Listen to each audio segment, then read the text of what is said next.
come over here. So, just before we get started, I want to thank everyone for coming. This is Travis's first time teaching this material. So what I would appreciate is if you could ask like hyper-specific questions that only apply to you. And preferably like are more than 90 seconds of Travis. Like put him into the hot seat. He's like, I think no one can ask me a question that I couldn't answer. He said that earlier today, actually. I parked right out front.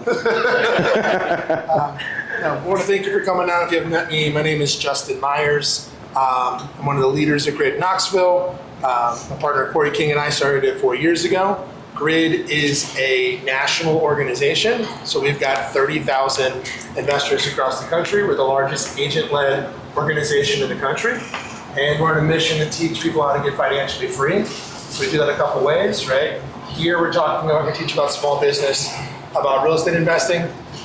We also have a virtual brokerage, right, where we kind of walk through the small business ownership part of that. Because the two go hand in hand, because there's lots of things that you could be. We're going to talk about some of these here. We just think the agent investor is one of the strongest pieces you can be on the entire board in the game that we're playing with real estate investing. And we want to show people how to do that. So it's totally free. We've got some great resources we'll talk about, a YouTube channel with over 400 videos. We're in 10 different states, so if you know anybody around the country that should be doing something like this, please let us know. Travis is a really great human, first of all. He's an incredible guy. Travis started coming to Grid 3 years ago? Before, right from the beginning? 2 years ago, for sure. A little over 2 years. No, it was more than that. You started coming when we were back in KW. In KW. Yeah. So we've been in the new location for 2 years. It's about 3 years, Travis. Well, I've been here in town over 2.5 years, just over 2.5. So. Okay. So Travis started coming to our Grid meetups. He's a licensed, moved up here from the Bayou, and interested in real estate investing, and it has grown. Great resource, lots of experience in sales and investing. So we wanted to get somebody. Travis was excited about doing this. I let him talk just because he knows what it's like to be new to the area, knows what it's like to be trying to figure out investing in this area. And sometimes we talk about footprints in the snow. It helps to have somebody who's a little closer to that, to where you are as a beginner, than someone that's been doing it for years and years. So glad you're here today. Happy to answer any questions. We got the whiteboard. We got Nathan here. Nathan, want to introduce yourself? You're doing a great job. Okay. So Nathan played college football. He is an avid beach volleyball and Pokemon Go player. People don't know that. He loves Pokemon Go. He's still riding that trend, actually. Yeah. Yes, indeed. You should know better. So Nathan Gort, you can follow him for all the Pokemon Go. He's on Twitch. He streams there. So Nathan is a lender with the Lender. The Lender is one of the best sources of investment lending in the entire country, right? And because we're right here next to the Smokies, we get to do an unusual amount of DSCR loans and creative financing loans because we got income-based properties. So Nathan is literally the best that I've seen in the country at structuring deals and walking you through, here's the different places you can take this deal, here's the different ways you can run this, here's the different programs. Because one of the challenges you're going to find as you get into this space is lenders are constrained by what they know. So if you go to the local bank, they will look you in the eyes and tell you need this down payment, and they'll say it with conviction because that's what you need in the bank's products, and they don't have any reason to know the other products. And if you go to a mortgage broker, they may tell you, hey, you need 30% down on land, because that's, as far as they know, that's what's available out there. But there are thousands of different products out on the market in terms of between all the different carriers, and so Nathan's been one of the best resources I have on what is actually possible to do. And very generous, happy to talk through deals, loves this stuff as an investor himself. So we're glad you're here, Nathan. Thank you for being here today. I was just here for the burrito. I had to bribe Nathan to come with burritos, boudin burritos, yeah. Yes. Take it away, my friend. Yeah, so how you doing? I am Travis, as Justin so kindly introduced me. Yes, this is my first time in front of, teaching this material here, not in front of people. A little bit of background on me is, well, I can get to that in a minute, but Justin, where's your, okay, slides. But yeah, so basically today we're just going to give you just ground rules, right? We're not going to dive deep into anything in specific. It's just, we're going to give you like a framework of, hey, where to begin? Who do I need to know? Things like that. So we welcome investors of all experience levels. We are lifelong learners and believe everyone has value to share. Look, in our main Grid meetings, like we got syndicators there. We got people that just walked in the door not knowing how to spell invest. It's a wide range of things, right? So, we welcome anybody and everybody. I don't appreciate you making fun of people from the great state of Louisiana like that. I can spell Bayou, B-U-Y-U. But we talked about the Grid. Our network is global here, and it's growing. I know our founder Rob Chavez. He just dived deep into St. Pete's, Florida. We do not have an office there. He dedicated 3 months, and he's been recording his journey of just going to networking events from the ground up, just meeting people. And I believe he just had his first Grid meeting, or Actually, it was, Rob went down there, to go document what does it take to actually launch as an investor. Yeah. A brand new market, stand up a real estate team, stand up an investing team, stand up an acquisition team. So we went down there for a month, spent 1 week in Cabo for a real estate conference, so 3 weeks. And then we launched Grid. We had like 40 people in the room. yeah, So that was last month. Last month Correct. we launched in St. Pete, we launched in Raleigh, we launched in Williamsburg, Virginia, and we got Austin, Lubbock, Texas, and Cleveland and Charleston all in the works right now. yeah. What's Grid stand for? We're gonna get to that, Eric. Right there. It is right here. Yeah. Grow your database, relationships transform lives, invest in people and assets, and develop leaders and build wealth. And the acronym Grid, it does go into, there's a 7-level platform that Rob teaches, and Grid kind of goes into that, so. Yeah. There we go. Yeah, that's me. Who are we? Why are you doing this, Travis? Why am I doing this? I definitely want to do this to, number one, help people. I come from a world of giving. I like to give back. And other than that, we're here to make money, right? And sometimes whenever you need to make money, you need to make friends. And here we are networking. And that's one of the big reasons on why I joined the CASA team, because we are licensed agents on the team. And Grid is just our network where we can create deals, we can create some type of platform for others to come in and benefit for it as well. All right. Where are we all? Yeah, we're gonna do this. I need your best elevator pitch. Give me 15 seconds. I heard a new way to do this. I think this is great. Let's see if we can do this. Rob said that he did this down in St. Pete, and everyone had to describe themselves describe what they do in 10 words or less, which I thought was great. I think most of us are fine, and you can go farther than that. But it was an interesting challenge. Could you explain what you do in 10 words? So it would look like, hi, my name's Justin. I am a real estate agent and investor looking to partner with new investors. Right? Really, really simple. Do you want to start us off? Sure. Hi, I'm Tony, beginner level investor. Got one little property, looking to learn more how to make that property some friends.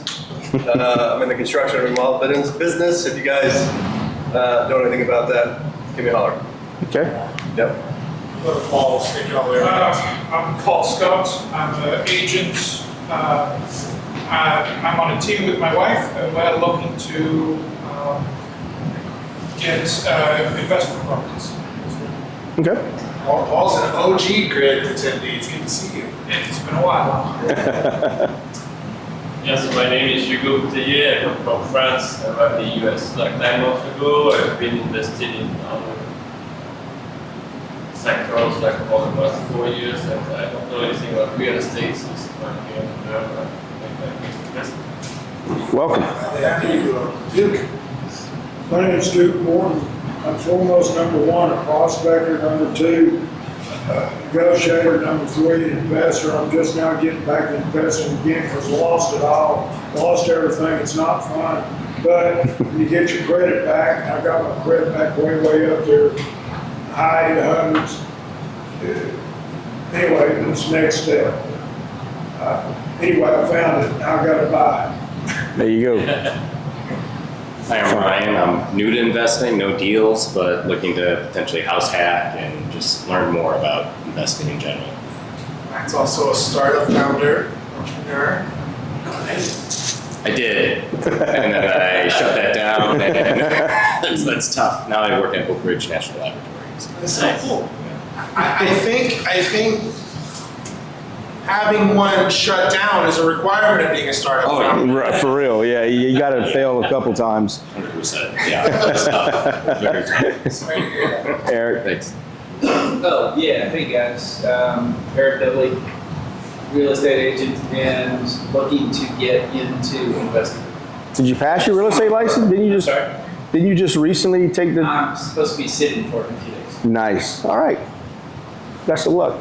I'm Toby Barrett, I'm environmental tech for handyman. For real. I drag them along on all my journeys. I'm Tracy, X-ray tech by day, investor by night. We have one duplex in Oak Ridge. It's doing well. We've had it for 2 years. Paid way too much, but way too much down until I found Travis Gordon. We have gotten our second place, which I got him ripping apart right now. Awesome. Good deal. Hey, this is Yusuf and my wife Jen. We are beginners here to learn more and make friends and just learn from them. Those who are already doing it. Thanks for coming. Shane? My name is Shane. I'm a very new investor. I just bought a house in South Knoxville that I'm trying to make into an Airbnb, maybe do midterm later on. I come from a background in hospitality, and then I just did property management. So I'm trying to learn everything I can and make as few mistakes as I can and really network in Knoxville. Good deal. Scott? I'm Scott Haley. I'm an agent, and I'm just still sort of a newbie investor. I'm looking to transition from being a realtor more to investor heavy and build up passive income so that I can retire someday. That's the goal, right? What's that? Kim? My name is Kim. I am known as a provider of solutions for sellers and buyers. And I am looking to grow my business and team to include my family, my children, and create that into an organization that carries my family generationally. And Nathan is my new best friend. Because I also do creative financing, and I think I can learn more from him. There's a lot of creativity in that head. Adam. Hi everyone, I'm Adam. I'm a CPA and a personal finance coach as of late. Trying to start a business there, but my wife and I, we bought 3 properties in like 4 years. We sold one of those last year. So we've got our primary and we've got primary turned rental. And so I'm just looking to cappuccino machine right there. There's water there, and there's some drinks in the fridge. Let's get y'all some for a real seats. estate portfolio. Yeah, you can sit there. SK. Grid Knoxville is There you go. signal real estate. Was it Jen? Right. Was it Jess? Jessica. Which last name, Jessica? Johnson. Oh, he put you on the hot seat. You just rolled a in. new couple that just walked in. Winston and Jessica, we're introducing ourselves to everybody. I'm Winston Courtney. Winston? Jessica, I'm a graphic designer for marketing and advertising agencies.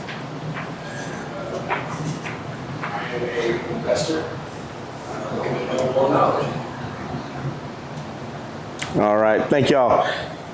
Yeah, look, and we're all here to network, make friends, number one, right? And just looking around in the group, I mean, I think there's people that you can lean on just in the room that would make sense. Tony's does some construction work, right? You know, we got Nathan doing lending. You know, just there's newer people around here as well. And then we got some experienced agents, as you know, me and Justin, and then Paul here. But yeah, man, thanks for coming.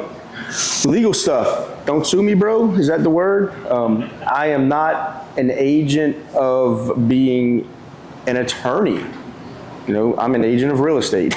So basically, you know, we're professional negotiators. We stay in our lane. Lenders stick to lending. Attorneys stick to attorney. And title company sticks to title company stuff. You know, we stay in our lane. You know, we're not home inspectors. We don't measure properties. Just a lot of that kind of stuff. So do your due diligence. Basically, you should run everything by your legal, right? Your tax professional, your accounting professional, right? Build a team, a board of advisors. All right, so we are photographing this and filming this, so this is just a notification that we're doing that. Yep. And hopefully we'll see your smiling faces on our Facebook group. Yeah. All right. So, you know, maybe it's childish, but, you know, if you think of real estate as a game, just something as simple as Monopoly, right? Where you're trying to acquire property and then you're trying to acquire more property and eventually have all the properties, right? But it's a game in the sense of, you know, what do I have to do next? Like, you always have to be thinking ahead and strategize and you know, putting the pieces in place so you can be successful. So, and yes, we need to be serious about it, even though it's a game, it needs to be serious.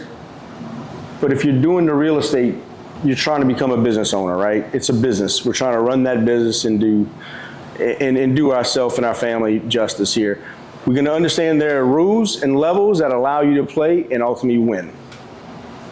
How do you win? You win by getting your passive income to exceed your household expenses. So in this 7 levels of wealth here, I'm not going to go into a whole lot of detail, but basically, you know, we're starting here, mindset, energy, you know, getting your mind right, knowing what you need to do. Like, I really need to go out there and do some things. And then, you know, you move on to that next level of sales and marketing, where how do you go do it, right? I get the mindset of, I'm going to wake up and go do this today. Sales and marketing is, how am I going to go do it? Right? We got to have some strategies around that. And then, well, I'm going to go do it. So now I have business ownership, right? I got to start playing the game. And then once you get to that point, we can start looking at investments, right? Once you have some investments, you can become a leader and form a leadership role where you can teach others on how to follow you, right? And then expansion would be the next thing of, you know, let's grow this thing to where it becomes more of a passive thing. And then the impact is giving back to the community, giving back to others. Yeah. So the 7 grid levels of wealth apply to anyone looking to grow a real estate portfolio. It's not just I think it's not just real estate, you know, in life. You know, sometimes your daily routine is, if you got kids, you got to be their leader, and, you know, juggling around soccer practices and all this other stuff, right? So, yeah, it's just, you know, it's just a journey. Can I share something, Travis? Yes, come on. So if you've got, who knows what their monthly expenses are, Colt? Who knows what? What their monthly expenses are, Colt. Who doesn't know their monthly expenses? Okay, so I've got the only group of entrepreneurs here. I love it. Everyone's dialed in. My wife knows is exactly what they're spending every month. The wife is fantastic. Well, the fixed cost, yes, I'm prepared. Okay. All right.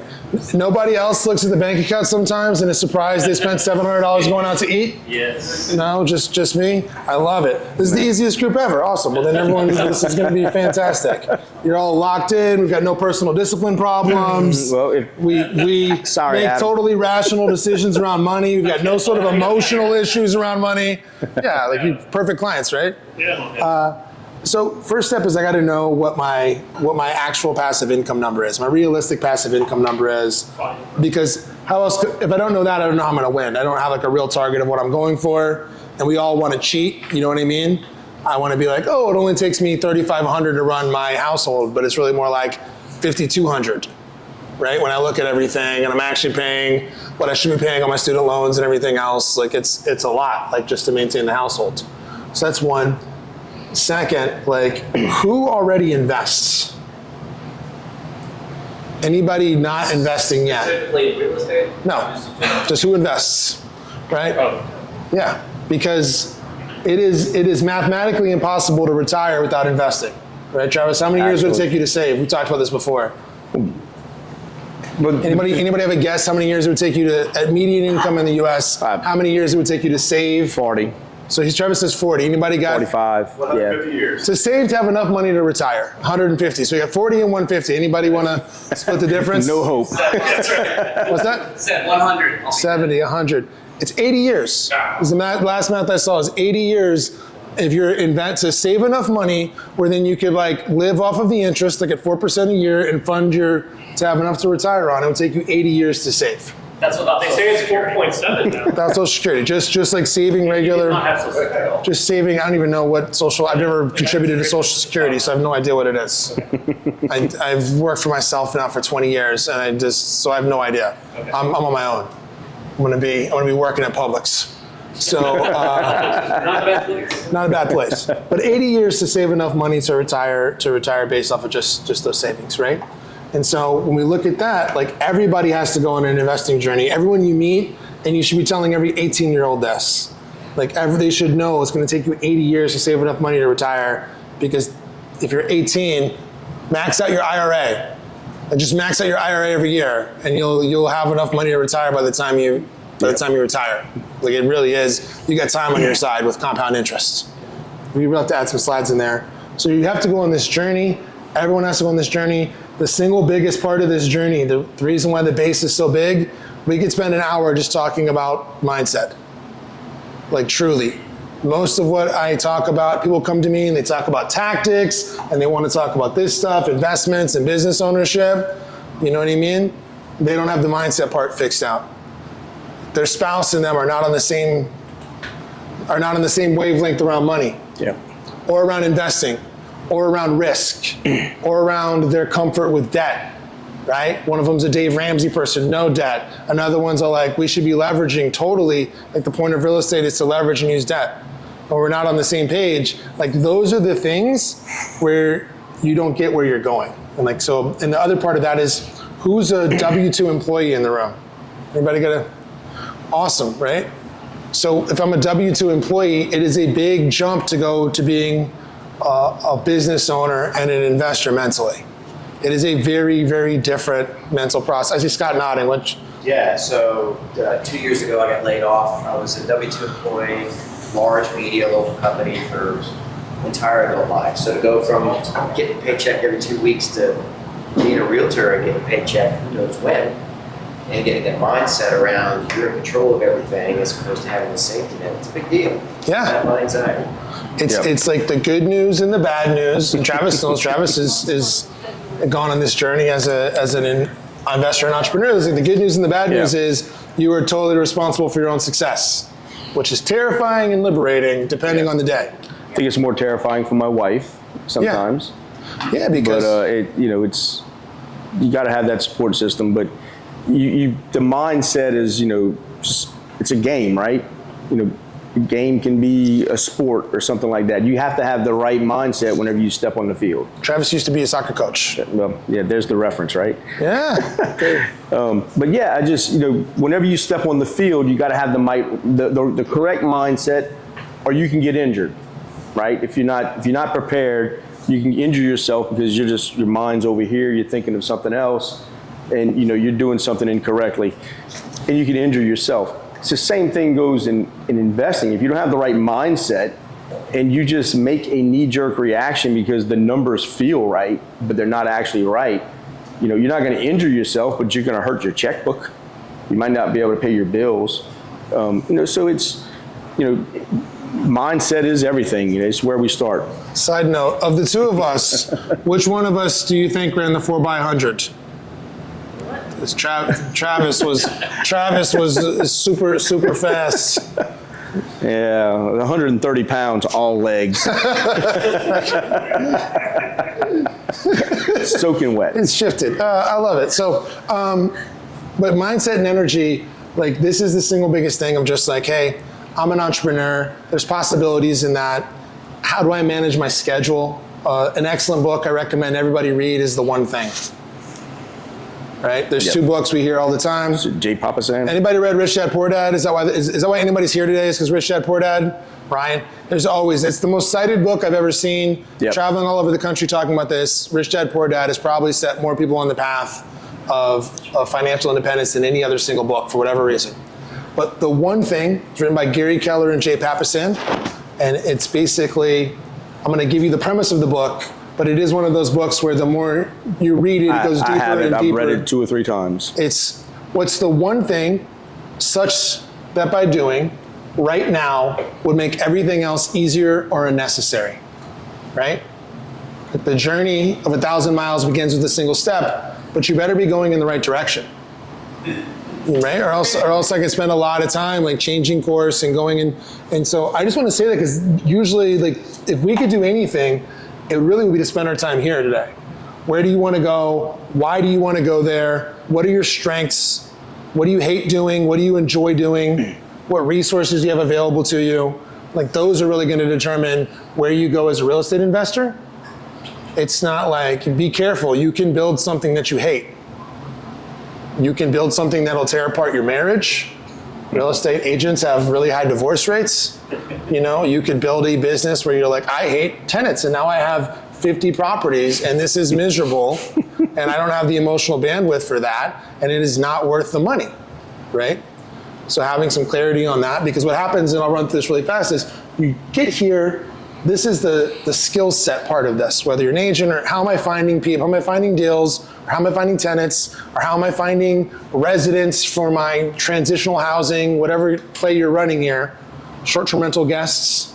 Okay, well I finally got that, there's some money coming in here, the bank account's not in the red all the time, but wait, do I actually understand what my KPIs are? Do I understand what's actually driving the business, right? My leading indicators, my lag indicators, like. Justin, what's KPI? A key performance indicator. So a key performance indicator would just be something for us, it's gonna be like, we're looking at contacts. So, okay, great. We had 20 contacts, 2-way conversations this morning, right? How many appointments does that lead to? And then off of that, like how many appointments do I have to go on to translate into a real estate deal? Yep. Well, that's just math for us. And then do the same thing. If I go spend money on marketing, what kind of return do I get on my marketing? Does this make sense?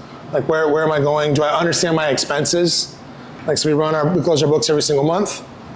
And then I earn the right to invest because now I've got business savings, I've got personal savings, I'm adequately insured, and I can get into here. And so some of us are here because we should be, and we can certainly get away with owning 1 or 2 houses without having everything figured out. Like it's pretty common sense if you don't do it, to put, hey, I found someone, I rented places, I found someone who seems normal to rent my place and I bought another place. You don't need a seminar to figure that out, right? It's when we start scaling, then maybe I realize like, oh shoot, no one told me I should go look at my replacement costs for my insurance and I should make sure my uninsured motorist coverage is good because I got in a car accident and now I own 3 houses, so they're definitely suing me. Does that make sense? Like that's the stuff where if we're kind of at this journey, we start mapping it out. So wherever you're on, like this is the path that we teach. If I'm teaching someone how to be a CEO, it's the same exact thing. But if you're doing this as well, you're gonna find as soon as I buy an investment, I own another business. That little investment has its own P&L, and I've got some sort of day job that's driving the income, and then I need some help, and I've got to be a leader, and that could, even if I'm hiring employees, I have to be leading them, right? Like, your agent can't make your investing decisions for you, your property manager, like, right? How am I leading the people that are giving me leverage in my life so then I can go run other plays and start leveraging? So this brings us to where we are. Travis, you know this play, right? That's the game.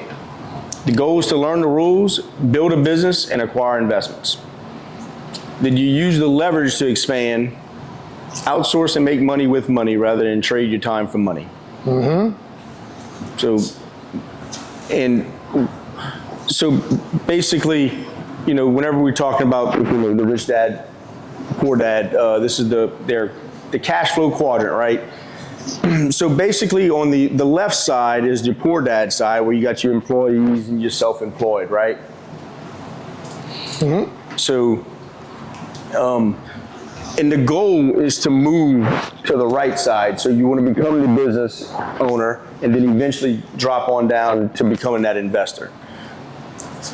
So as an employee, this is where most people spend their time live. You trade your time and skills for money. You may have a bit more security by letting someone else run the business, right? You may not be comfortable. Not everybody's out to be a business owner. Not everyone's out to be an investor. You're okay with being a W-2 employee.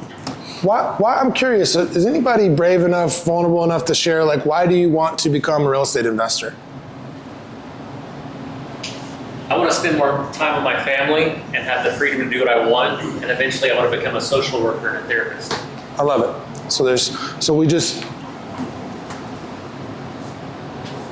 I want time and freedom, right? So that I can have impact, right? Because I'm guessing the social work and therapy, maybe not doing it right now because it's not amazing, it doesn't pay amazingly well.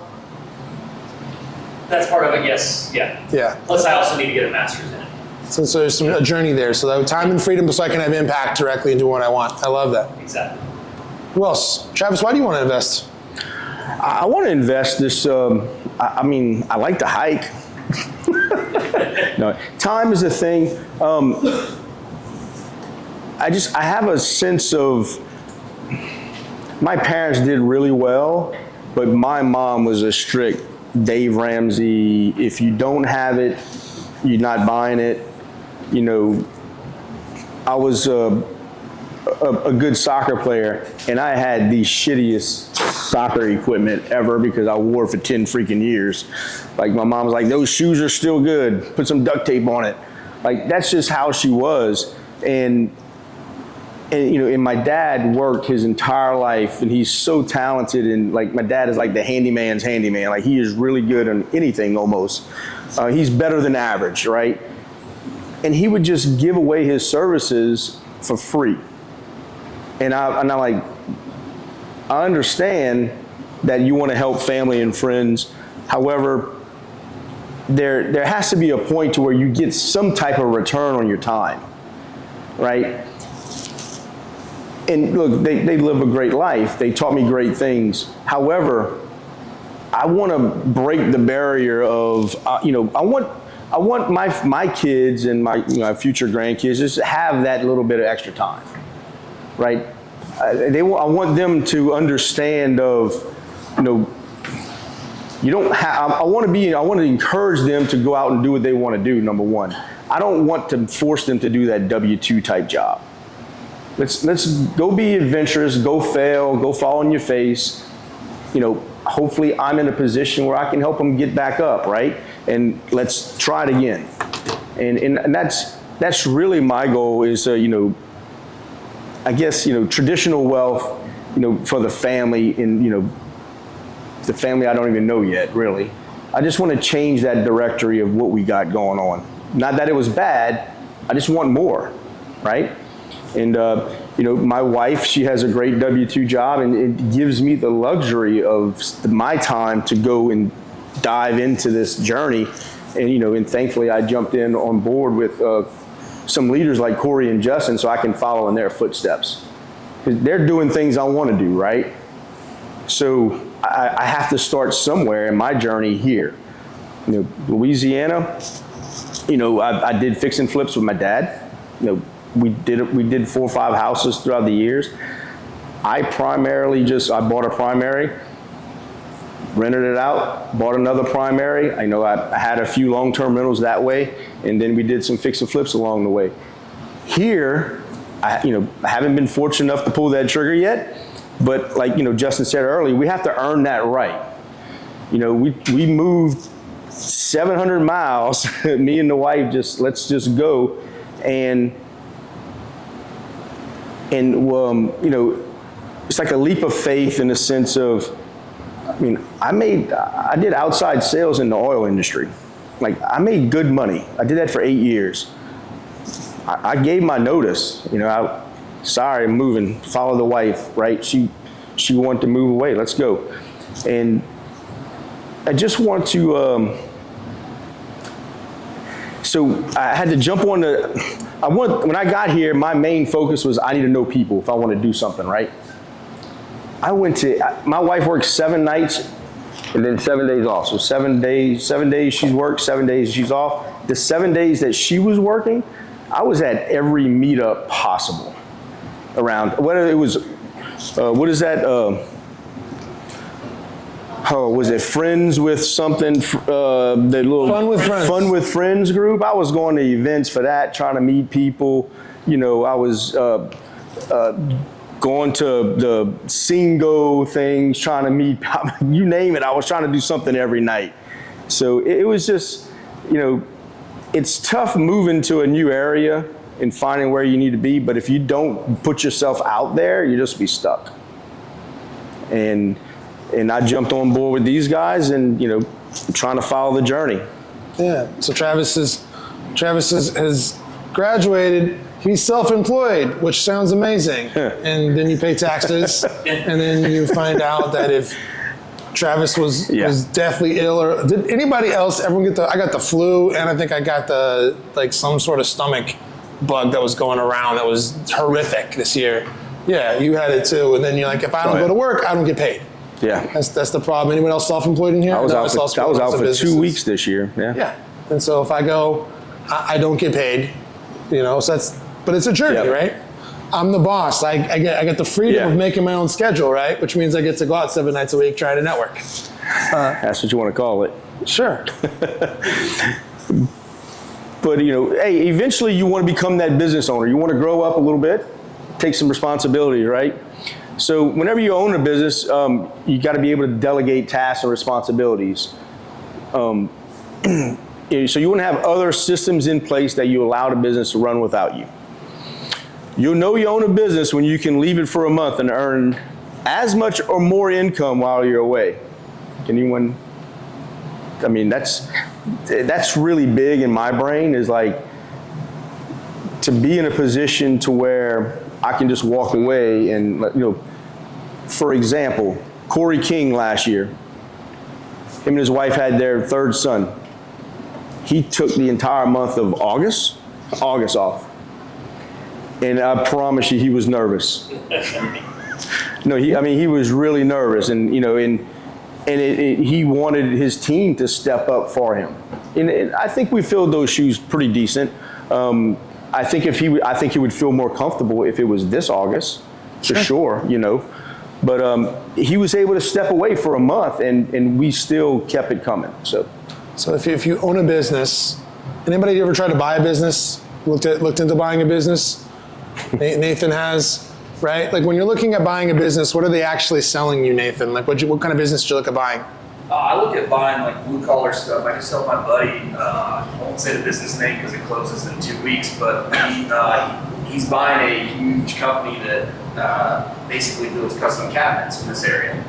And the guy wanted to retire because he lost his dad, business owner. And so the purchase is basically coming out to be you're purchasing the name and the process. But the thing you didn't think about was you need to buy that key player who's the owner, because without him you lose the contacts. You're buying the data, the equipment, contacts, the Rolodex. Yeah. But if those people don't know you, are you really buying a business?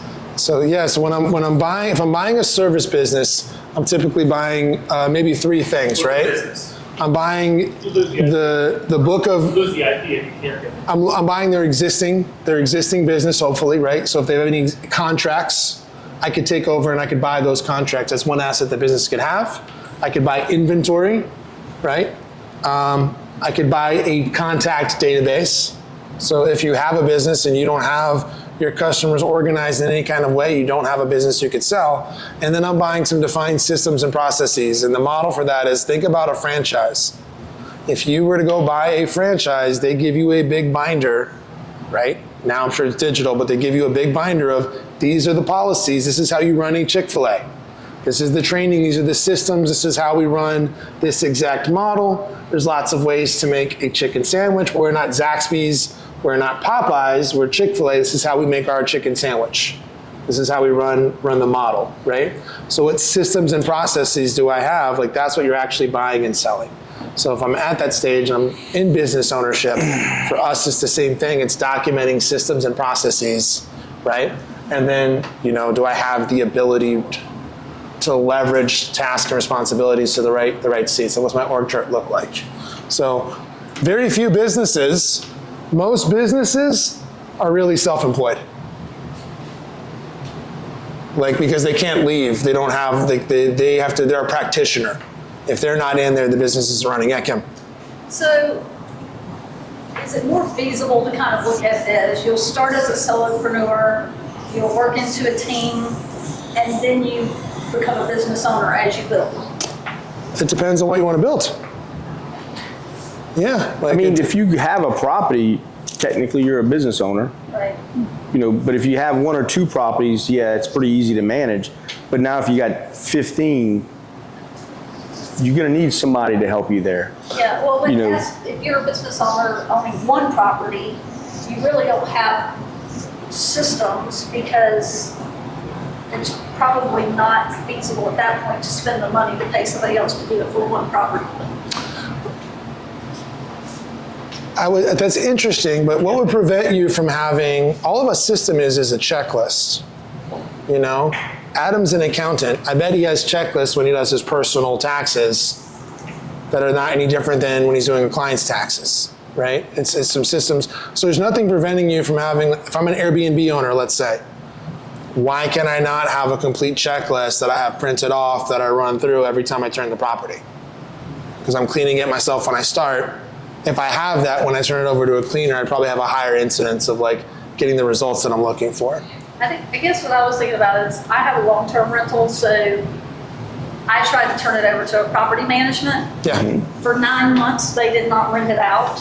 I took it back and rented it in 4 weeks. Okay. I mean, it was at that point, it was costing me more to have the property management than it was to do it myself because they weren't doing it. So what's the lesson you took away from there with regards to, I think to your point, could you tell me that what you did in a month to get the results in 4 weeks, they didn't get in 9 months? Honestly, I don't know. All I did was post it on Zillow. So then you have a system. But it's this is what you do professionally. Actually, went through 2 property management companies, same thing. Yeah.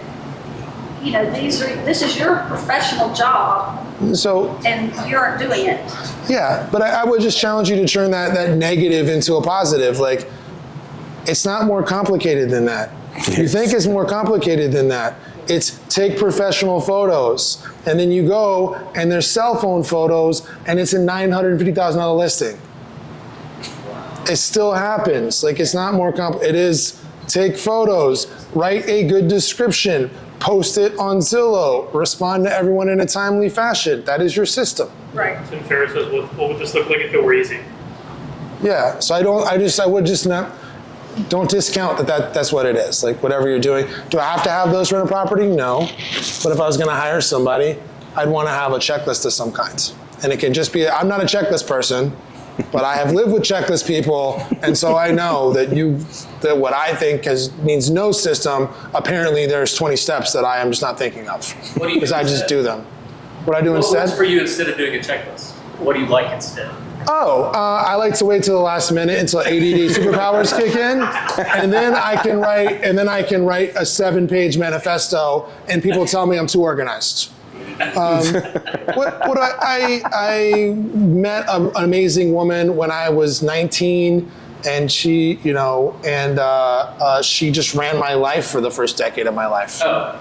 Yeah, I was like, You're an assistant. yeah, God, I've just realized like God made me a connector for a reason, and like I succeed through people.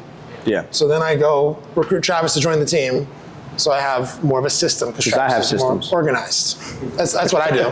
Because I'm success through people. So I guess my question was more of, can you start from scratch as just a business owner? It seems like you would need to kind of build up to it. yes, of course you can. Because I was in Scotts, as of February, I was in Scotts Bay. Yes. Laid off. Eventually, you gotta get the wheel rolling. Right. Like you're gonna have to take the chance. You can't just sit there all day. I do it myself. I need to make sure this is done before I do this. And then this is taking me this long now, and I just never got what I needed to get done. So, I mean, sometimes you have to just get that wheel rolling to get, what systems do I need? I don't know. Let's just get it going, just figure out what I need. Oh, I should have done this first. All right, we're gonna put that on top of the list. You had a specific question, just can I start as a business owner? Yes. Absolutely. Of course you can. What would Does that mean somebody else running your business so that you have the free time? How do you do that? Not necessarily. Like you'll know you own a business, but for now you are your own employee. But I've got to so when I run my business, I run my real estate sales business. I have a cost of goods sold, which is really the commission that I pay an agent.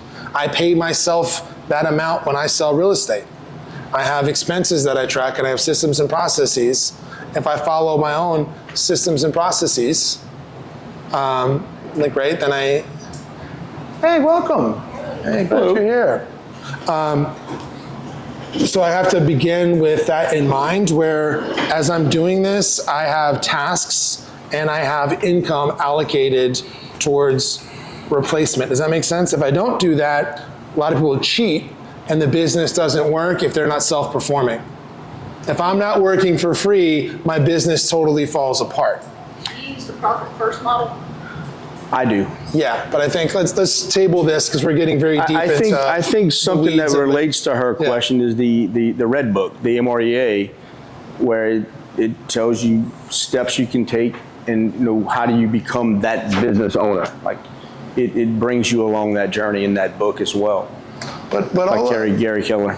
Well, I guess what I would just say is like, what's the difference between owning 5 properties and owning a business?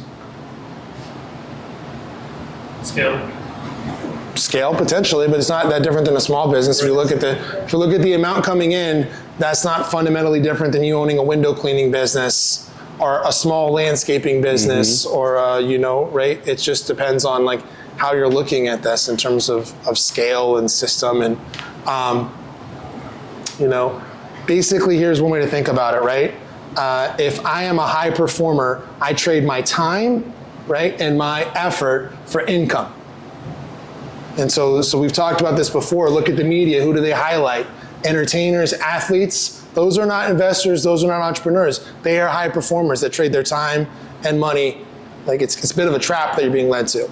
If I'm a business owner, I trade maybe my own money and my time. I'm an entrepreneur, my money, my time, and my effort for money. What does the investor do, Travis? The investor trades his money for money. Correct. Puts his money to work. That's the end goal, right? Is how can I just deploy capital? Can I deploy capital to get a return? We hear less of those stories. Those aren't exciting. Those aren't sexy. There's no how I built this about I bought some T-bills, or I invested in a growth index fund, or I bought real estate and held it for 30 years and just paid it off, right? And shopped at Costco. But that is what the millionaire next door looks like. Yeah. So what does the investor do, T? The investor owns assets that make money for him. I mean, that's basically what it boils down to, right? You accumulate these assets that work for you. To your point, though, what we try to do is I own a real estate business that has a system for making money. So T and I are in the same place of like, how do I make sure what I get my highest ROI on right now is I could go take more listings. If I take listings, that is a system for making money where I am sitting here right now with you and I've got 12 showings this weekend on the house I put up yesterday, right? Other people are out selling my inventory. That's a business. Like, the shop is open even though I'm here, right? And I can scale. I've got Travis on the team. I provide him as a system to make money, right? When Travis generates revenue, the business makes money. The excess income, we can go invest in assets. So for some people, like they come into real estate investing, it's basically what they're trying to do is earn additional income. I want to flip or I want to wholesale or something, right? That's not investing. That's essentially like an active income business ownership sort of play. Does that make sense? Like it can get confused, but a lot of people I come to, what they really want to do is make more income. They're not making enough in their day to day. And then I have some folks in here, that are working like in Oak Ridge or something. They've got plenty of day-to-day income and they want to they've got that part taken care of. Hey, for my 40 hours, I get a really good ROI. I need someplace to put the excess income I'm kicking off of. And kind of recognizing where you are really kind of helps in getting clear. For years, I was here. I was like investing or I was taking ownership stakes in businesses. I don't know how many businesses have had an ownership stake in. Profit share. Profit share is amazing when you make profit. when you don't make profit, like, right, I gained a lot of experiences and I made $50K or less, the majority of my career. Because I was like I kept trying to be like, I'm gonna swing for the fences and this is gonna be the thing that catches me all the way up. And then eventually I was like, maybe I'm just gonna do the step-by-step things that everyone else does that I think are dumb, and I'm saying affirmations and I'm going on, and you get success and building like a business slower, right? But now we got a sustainable business with business reserves and documented systems and procedures, right? Where we built something stable that can kick off additional income to invest. Does that make sense? Kind of where we are. So, and I love, can we share the conversation we had, Travis? We talked about investing? Sure. Me, you and Stephanie? So we had a great one, and I remember this, we were talking about this, and Travis we had a conversation to talk about investing. I was like, let's talk this all the way through with you and Stephanie. There's some risk there, right? Because, man, I'm a new agent and I want to invest because I see the potential. I know that's where the big hits are, but my income's not quite there yet. And remember, we talked about this, and it was like Travis had like 1 month of reserves set aside for savings and 6 months for investing. And I was like, bad news. You have 1 month of reserves to invest. And now you have 6. The good news is, congratulations, you're doing fantastic. Yeah. You've got 6 months of savings. But it was like, oh, right? I haven't earned enough to invest. I have put myself in a great position. Vast majority of Americans don't have 6 months of savings. Justin was on Team Stephanie that day. Because the wife, look, she's, I guess, my voice of reason sometimes of calm down, pull it back a little bit. And she is, oddly enough, a Dave Ramsey guy, right? She's the envelopes and stuff like that, and it works. Well, it comes down to our comfort with risk. Yeah. So, correct. But it is just getting clear on, okay, great. I've got adequate reserves. Now I've earned the right to invest, because we're talking about building wealth and not getting rich. Correct. Very easy to get rich. We go through boom cycles in this country, right? Where you're sitting there and you're like, maybe I'm an idiot because this person made all this money off crypto. It was stocks when I was, when I was a young man. Anyone remember the freaking stock boom in the late 90s? I do. I was graduated in 2000, and then it was real estate. Right? You could not miss in real estate, and everyone was buying real estate until like the market turned on them. So we go through those, but in terms of like building wealth and holding it for a long period of time, like when you're over leveraged, you lose it. So,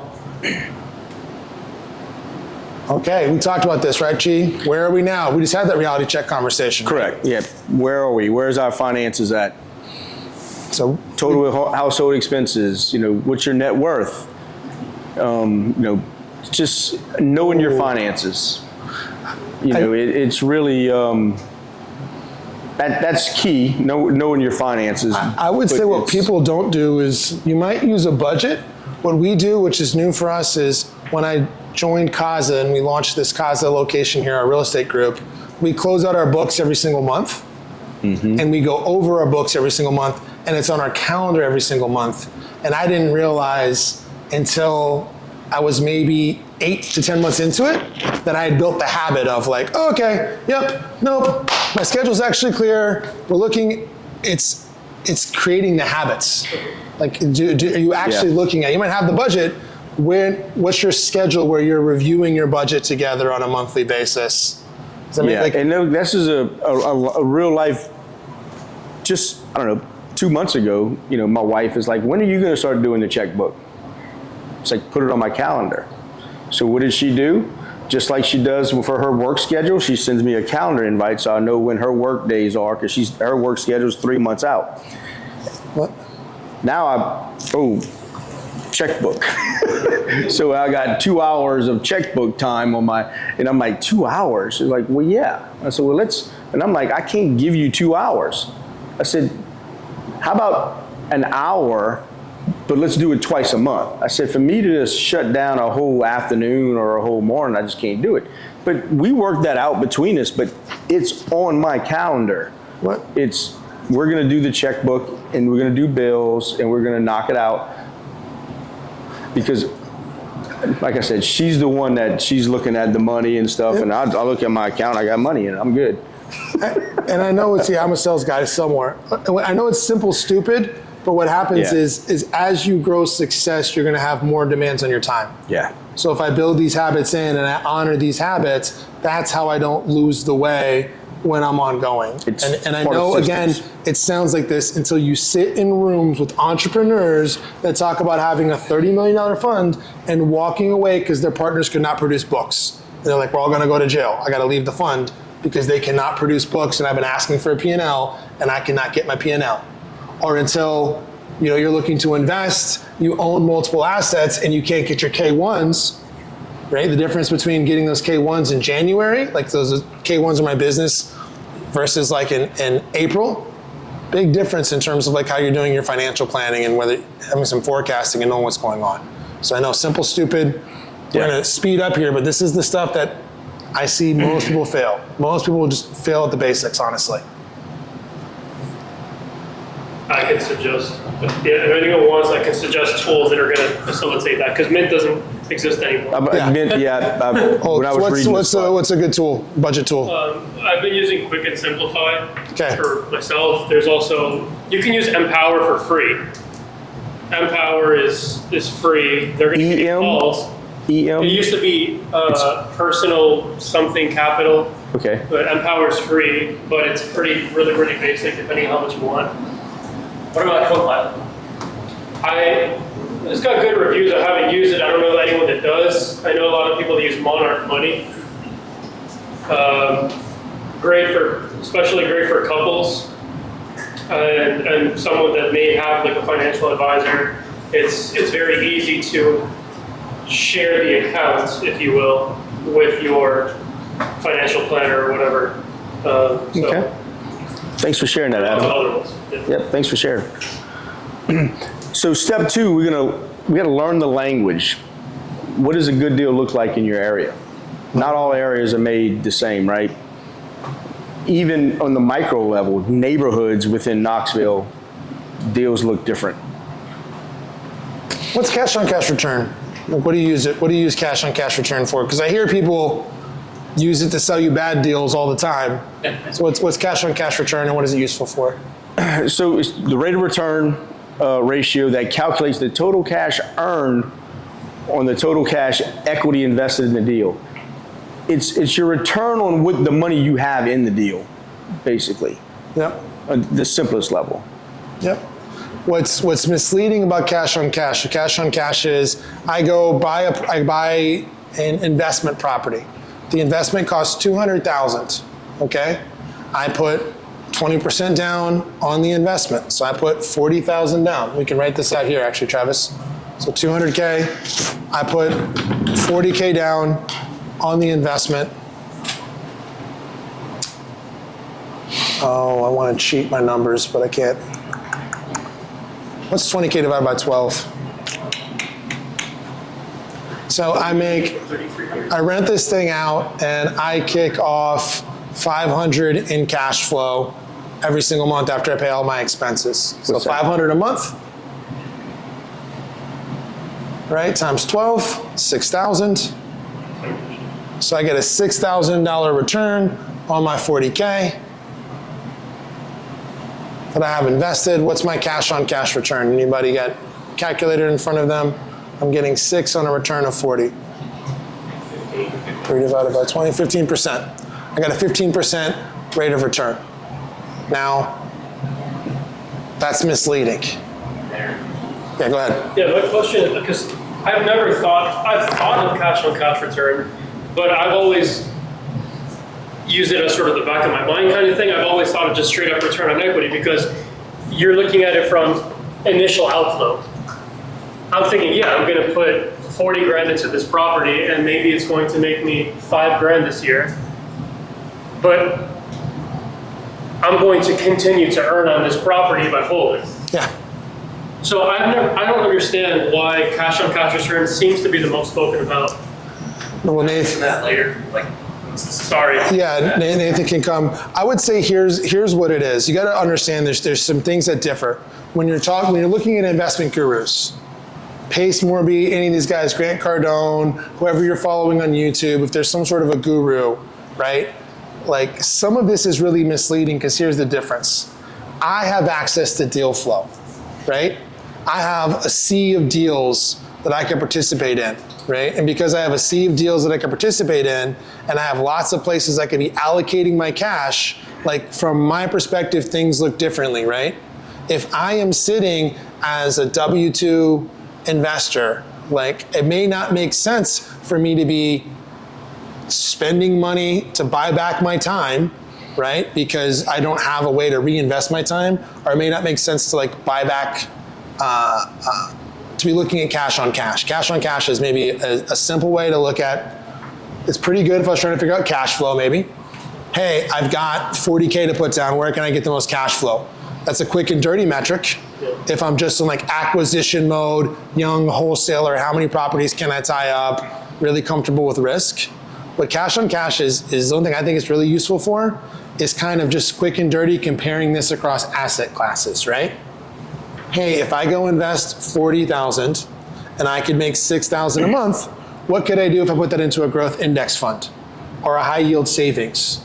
Does that make sense? It just kind of gives me a way to translate that to other equity classes, other asset classes. That's it. It doesn't, you should really be looking at cap rate and looking at like what's my actual return on the investment once I factor in all the expenses and taxes and, right? You shouldn't just be like, the cash on cash return is this, like maybe. What's my maintenance costs? What's my CapEx? CapEx is my capital expenditure. Like that sounds really good, this 6,000. Until I put a new roof on in year 3 and I spend 10 grand, right? So what's times 3? 18? Yeah. Right up for people. Yep. And then I spend $10,000 and now I only made 8,000. And what's my, 2,300 divided by, right? Divided by 3 years, 8 grand divided by 3? Yeah, 27. Or 26, yeah, 27. Yeah, 2,700 doesn't look quite so sexy. I'm not making 15%. Would you say at 10,000? $10,000 roof repair. So now I've really made 8K in cash flow. But even that is going to be misleading because I made 8K in cash flow, but maybe it's gained in equity, right? It's appreciated. What about equity and appreciation, right? So equity and appreciation. Equity is going up by year. Equity appreciation. Yeah. How does that happen? So, well, yes. But again, it looks at appreciation is why you're doing this. There's a really good example we'll get into later that'll show this, I think, visually way better. But that's cash on cash. So if you hear someone selling you a deal on cash, like, I wouldn't buy a deal based off of cash on cash, but I would if I'm not used to real estate investing, but I'm used to investing in stocks, or I'm used to investing in other assets. I might look at, okay, what's my cash on cash return? If I need cash flow back on my money, that might be something where I can compare them across classes. Short term. Yep, just as a short term, okay, if I put it in there, like the cash on cash is, you know, if that's what your goal is to get a cash return, because a lot of people, right, need cash, need monthly cash. I think most people need monthly cash. As most people I talk to are still in that, what am I getting back every single month? What am I doing with my assets? All right. So what is a good cap rate for this area? Hold that question. Great question. It's going to depend what's a good cap rate for you. Like, but if you're asking me like what the average returns are, we can get into that. But let's run through these. So what's a fix and flip, Travis? Yeah, so we're gonna buy an asset, distressed asset, right? And let's say we buy for 100,000, and we gonna go in the front end and evaluate. We're gonna go ahead and evaluate that property and compare it to, you know, what has been sold recently on that market. So you're gonna come up with the comparables and get an after repair value, right? It's this make-believe number of an educated guess of where we're gonna land at once we do the repairs that we wanna do. So if we're buying a home for 100,000 and the ARV is 250,000, right? Where's the number that makes this work, right? So that would be 70%. So 70% of the 250 would be the, and I can do the math right here. It's 175. Okay. So if you bought it for 100, you got that area of 75,000 for your repairs. What are my repair costs on this one, Travis? Just to use some math, see if the deal makes sense. How much would it cost me to repair it? How much are my repairs on this fix and flip? 35,000. Thank you. Yeah. Check. All good. Oh, you just wanted a number. Yep, just wanted a number, man. I got you. Okay. Yep. Yeah. You got a good deal. We're lucky if it's only 35. What's that? 140, right? 145. Oh, 140, yeah. Yep, 140. Trust but verify, that's what that slide said, right? Okay.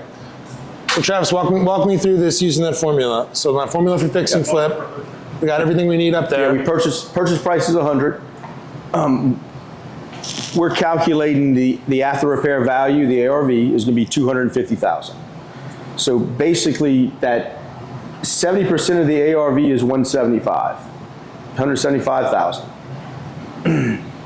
So your ARV, 70% of the ARV, 175 minus your renovation cost is 35. So our purchase price would be 140. I have to get it at least at that for this deal to make sense. For it to make sense. So if I'm buying it at 100, we're winning, right? You're doing fantastic. You make all your money when you're buying. This was one of those word problems. You have extraneous information. The purchase price was the extra information. That's the asking price. Yeah. That's not the same as like the math on this. Any questions on this? Like we get in a 30% profit margin, basically. Not profit margin, but it's building in a 30% margin. Yeah. Yeah. Like, because there's risk. Because this number, is it really 35? No. Or is it 50? You know, is it 50? That's 75, that delta, and then you're gonna have some costs as well. Closing when I go to costs. sell this property, everyone sold a property, how much does it cost you to sell a property on average when you've sold properties before? 10%. You said 10, 7. I'd say depending on, I'd want to plan at least 7. Yeah. Maybe a little more. Well, on the sales side, you shouldn't have. I'd say 7 is the highest. That's if you end up paying some repairs or something on there, because your title cost should be relatively low. You might have some taxes or something, but on the buy side, you have way higher closing costs. On the sales side, the closing costs are pretty low. Just might come down to if you're selling it yourself, if there's commissions or concessions. 5 or 6%. Yeah, I'd say, but I always want to err on the. So that 30% is going to include a margin for some repairs. It's going to include a margin for some costs. It's also going to include carrying costs. Like I got to pay, I'm probably financing some portion of this, so I got to be paying some mortgage payments on this while I'm fixing and flipping this thing. Carrying utilities. Exactly, utilities, all that other stuff. So interest-only loans or whatever you got going on. When you start cheating your numbers to make deals work is when you get in trouble. And I know I have done it many because I see a property and I love the property. Real estate is dangerous because, right, who doesn't like houses? Man, I lived in Park Ridge in 2014. I love those old Victorian houses until I got black molds in the one I was living in. I got really sick. I mean, I still love them, but now I'm not as hyped about them. But like, man, I'll talk myself into a deal because I want to do some cool stuff. And it's really, selling real estate's cool. You can walk around in it. You can point it out to people. You can take that girl you're dating by the project you're doing. Like it's emotionally way more interesting and exciting than like owning stocks. You know, it's not so fun. It's not so fun. And then what's the buy and hold? What's the 1% rule? Well, I mean, I'm very familiar with the 1% rule where if you buy a home for $200,000, then your rental income would be $2,000, right? I'm not sure. Is the 2% the same? I've never heard, honestly. 50% rule? I've never heard anyone use a 2% rule. There's some other metrics. Yeah, I'm very familiar with the 1% rule. 1% rule is just that the rental income ideally would be 1% of the purchase price. So, anybody seeing those deals on the market? No. Yes. Yeah, I'm actually selling one that I was shopping on Grid. Nobody responded. Had a 1% rule rental. Put it on Grid. Said anybody interested? The guy was going to take a lot less. It would have been a 1% rule. I'm on the market for $290 right now. That's the one that has all the showings. Deals exist. They're right in front of you. It's the old Thomas Edison quote. People miss opportunity because it's dressed in overalls and it looks like work. There are deals. I posted it. I got one comment. I was like, DM me for details. Put it right in the group. Was that on Facebook? Yep. Right in our Facebook group. Is that yearly? What's that? Yearly? What do you mean? 1%? Well, they say no. They do it monthly. Let's say you're talking about It was it had rented for $2,500 already, and the guy was yes. When you're talking about the price of the house, you're talking the purchase price or the ARV? Purchase 1% home. It's going to be the amount you would be. It would be the amount that you're all in once you're done and once you exit. So if I'm running a strategy and I'm refinancing, it'd be the amount. But it's really just a guideline. Like it's gonna. If you're in a high appreciation market, maybe you don't need a 1% rule. Like if you could go back in time, I would. If you knew a property was going to appreciate at over 10% a year for 3 years in a row, would you go buy something that was just barely cash flowing? Yes. Yeah. Yeah. Yeah. It comes down. What's the percent plus 50? Honestly, I don't even know. Yeah, I'm not sure what that is either. It's an old one. I've never heard anyone use it. I have it in the slides someplace. And the 50%, I've never heard anyone use those metrics actually. So buy and hold is not good if you can't earn at least 1%. No, that's not true. That's not true. That's what I was asking. Yeah. Think of ROI.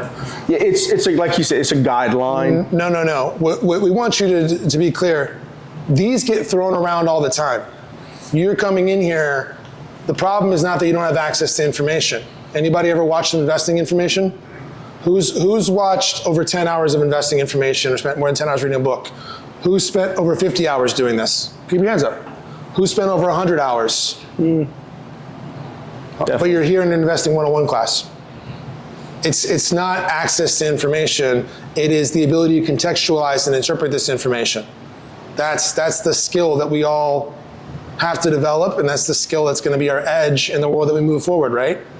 Everyone, in theory, like ChatGPT revolutionized everything. No, all this information has existed before. If you had Google, you could go look at this. Now you've got a kind of okay search engine doing it for you. It's still your ability to interpret it. Just the 1% rule gets thrown around a lot. You need to know that term.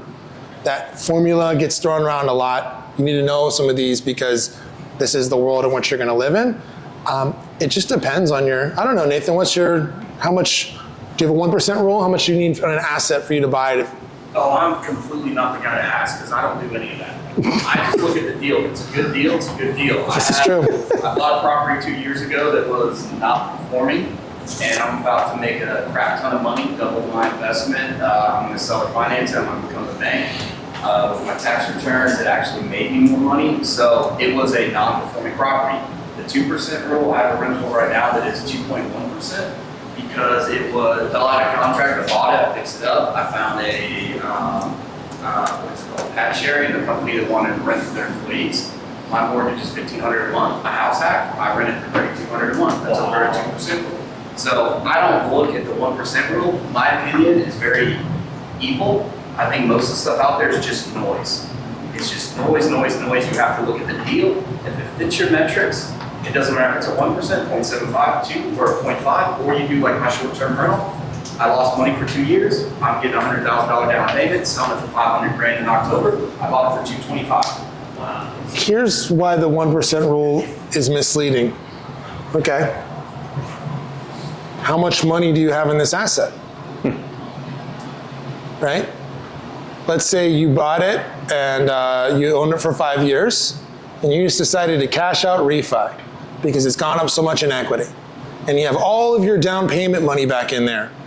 So what's your ROI on this if you're getting $200 a month in free cash? It's infinite. You have no cash in the thing. Now, you still got to have reserves. I still have to be able to cover that if something goes sideways on the rent. But it's you got to look at all factors of the deal, right? And so if I can control deals and not have equity in them, it can make sense. But really, for most people, it's probably more clear, like, what is going on with you personally? How much capital do you have? How much time do you have? Like, let's talk about an individualized investing strategy for you, because they're not all the same. Most people are in very different places. So step 3 here is learn how to prospect, network, and market for deals. Does anybody can tell me what prospecting is? Finding the deal. Okay. What about marketing? How do you market for a deal? Well, how do you prospect for deals, Travis? This is one way for me to prospect for deals is just have events, right? That's probably networking. Yeah, well, that's networking, but prospecting, they pick up the phone. Prospecting, you're picking up the phone, you're gonna make the phone calls, you're gonna go door knock, you're gonna go drive for dollars. I'm actively doing outreach. Yes, Duke. What? ASK. Ask, yeah, sure. But ask. So prospecting, I am actively trading. Driving for money. How do we target driving for money? Driving for dollars. Yeah. Driving for dollars. Driving for dollars.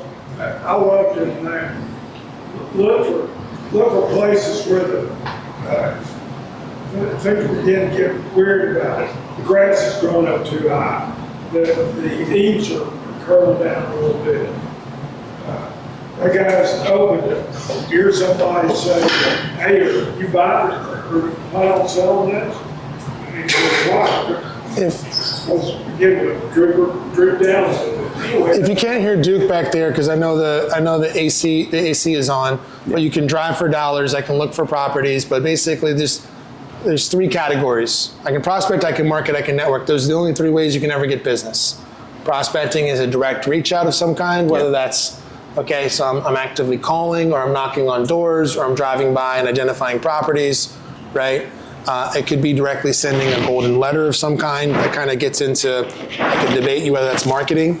Marketing is me putting out there the message of we buy houses and having people reach out to me. It's an inbound attraction play, whether I'm doing that on social media or video, or I'm doing it on a billboard, radio ads, or mailers of some kind. That's going to be some sort of a marketing effort. Typically, it's going to cost money, right? Prospecting I can do typically relatively low cost, depending on free, where I'm getting my data source. Marketing, I could do a combination of, I could be mailing golden letters, but it's still gonna cost some money, or I'm gonna be paying for some sort of source. And networking, again, like this, I'm going out, I'm telling people that I buy houses, right? I'm spreading that message, I'm making sure that's clear. You all have access to social media. Yep. I would be leveraging it. And this is the categories here, if you want to take a picture. Give you some ideas of what we can do here.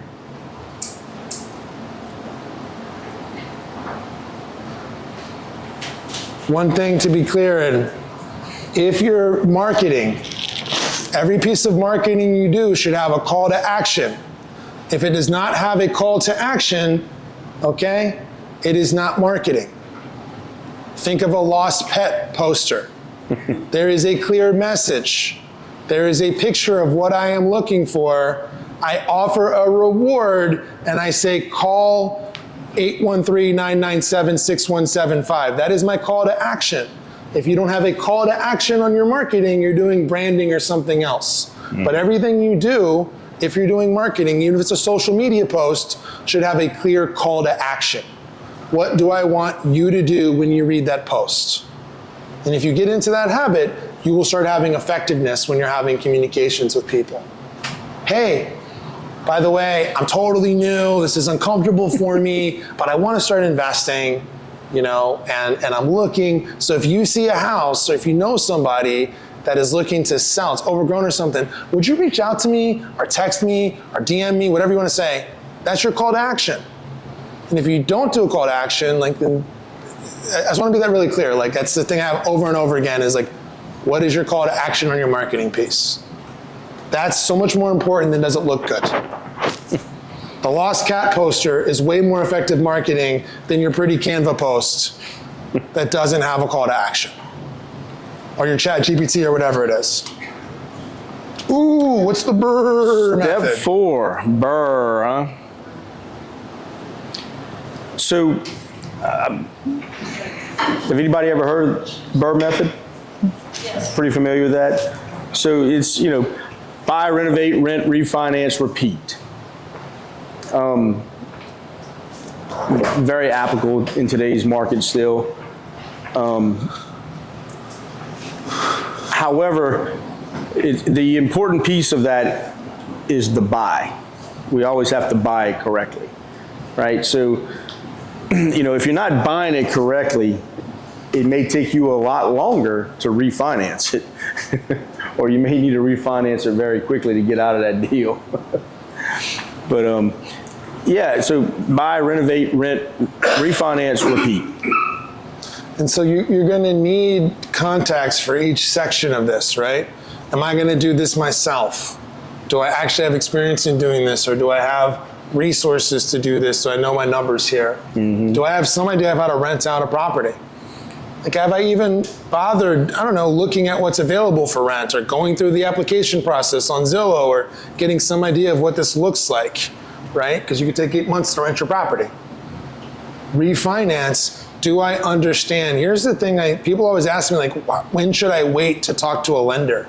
Or when should I, what are you doing walking around shopping without a wallet? Like, if this is probably the most important, if you don't understand this, like, then how do you know if you're buying it correctly? If you don't know what I can refinance back out of this property, if I don't have the exit strategy part, I can really get in trouble. Does that make sense? If I'm like, oh, wait, no, I don't qualify for this 85% cash out refi because I've got weird things with my income or my credit or the way that I document things. So I'm only going to pull 75% out. It's going to totally kind of change my numbers and my investing strategy. And I may have a lot of equity tied up in that deal, right? And then how am I doing this? We can scale over time, and there's lots of different things we can argue about on how to do that. But that's a very simple, buy properties, fix them up, and cash out refi. But BRRRR sounds sexier. They want to teach it like it's a method. Everyone's been doing it for a long time, right? Step 5, we're going to grow our network of professionals to help you manage your portfolio. So it's just, you know, who do you need on your team, you know, to help you do all these manage? You need a lender.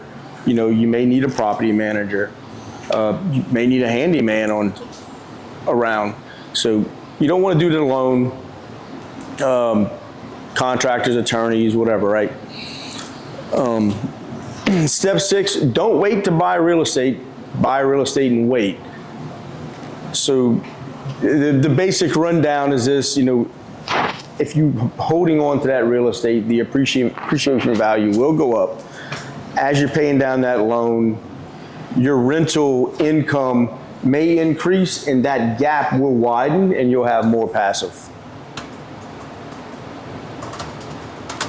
Has anyone ever seen an amortization table? Yes. Anybody not seen one? Just investing 101. Anybody not seen an amortization table before? Awesome. Awesome. So here's an amortization table. This shows when you amortize a mortgage, you spread it out over 30 years. And the way that works is they calculate that over 30 years and they do a schedule of payments. But you're not paying an equal amount of, you can buy houses and house prices could even keep going up if people are relocating from their areas or if they're buying with equity, right? So who's got a lot of equity in their home right now, in their primary? Yeah, so you could just put more, who's got over 100K in equity in their house right now? Great, so I could just put more down. Does it make sense? Even if rates change or something, what I've seen is it hasn't prevented everyone from buying right now. It's adjusted how much they're putting down because they're sitting on equity if they're in the market, right? Rent doesn't do that. Like if I'm a renter, I don't have any equity, so there's just a max I can pay. So if rent's $2,500 and median income in Knoxville is $52K, that's not sustainable. That's more than 50% of rent going towards 50% of my income going towards rent. That's going to have to come down, and that's why you see all these units coming on. It seems like that's the whole country right now. Yeah, I'm not an expert on these other markets. We just had one of the most, like in Q3 of 2023, we went up 30% in one quarter. We were the highest in the country. And if you look at some stats I've seen, Knoxville's like definitely top 10, but I think top 5 in terms of how much rent has gone up. But that's also because we were so low. But yeah, it seems totally unsustainable. And the only way we get out of it is by building more inventory. Like we have to just build, there's no other way. You can't who's relocated here? Okay. Seem like nice people, right? We're not gonna kick them out. So I moved here in 2000, so people are gonna continue to come to this area. So the choice is we either build more, so there's less demand, there's more supply to meet the demand, or we just deal with like runaway housing prices and increases, right? So I would say if you're looking at buying, I would plan on rents stabilizing or hopefully even coming down. Anybody disagree? What do you think, Nathan? I was fixing the camera. I think Knoxville is in the top 10 in several big groups out there to invest in Knoxville. I heard that part, we're in the top 10. I think rents are going to keep going up. I think home prices are going to keep going up. I think we're in a great area if you buy correctly. So yeah, we're in a bubble compared to like Texas or bubble as in like a protected part of the country, not bubble as in everything's going to explode. Correct. We have a little bit different. We're inside the bubble. Like I'm from Hilton Head. We were always told we lived in a bubble. We didn't know what outside was. We're in a holler. We're in a holler. We're a little protected here in our holler. I think it's a great opportunity. Do you guys Better think opportunity that's than last year. 10% year-over-year increases in appreciation? Do I think there's going to be 10% year-over-year increases in appreciation? We didn't have 10% last year. Nope. Yeah, it started slow, it seems like. So no, I would say no. The prediction last year was like 5%. We did like 7%. And then the prediction this year was 2. It was like 2%. I think probably. What's Knoxville been the past few decades? Because nationally, I think the expectation is real estate appreciates 1 or 2 above inflation. Yeah. 1 or 2% more than. It was 20% some years. It was over 10%. We had 10% appreciation all the way back in 2019.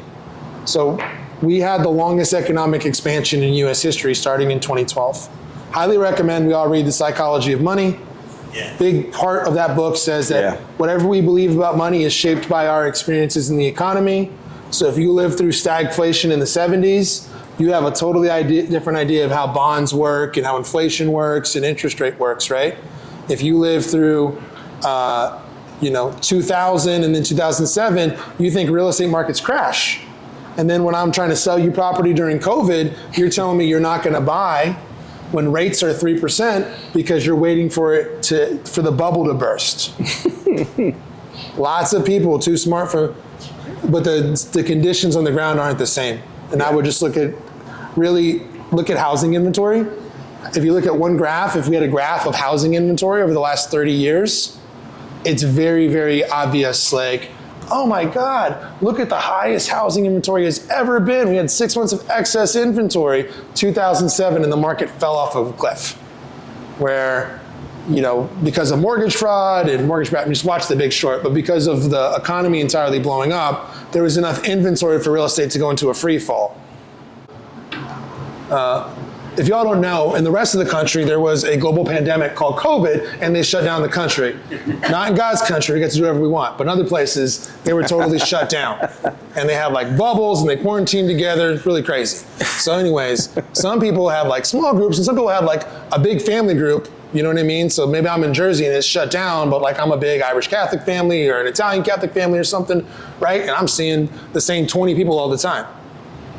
And what they found is that people felt isolated when they don't get to see the tertiary bonds. So tertiary bonds are, I go to the gym at the same time as Tony. We don't really know each other, but we always say, what's up, right? I go get coffee at the same time as Yusuf, right? And we talk, we make small talk. I see the UPS driver. Those are the people that make us feel like we have a community and we're involved, right?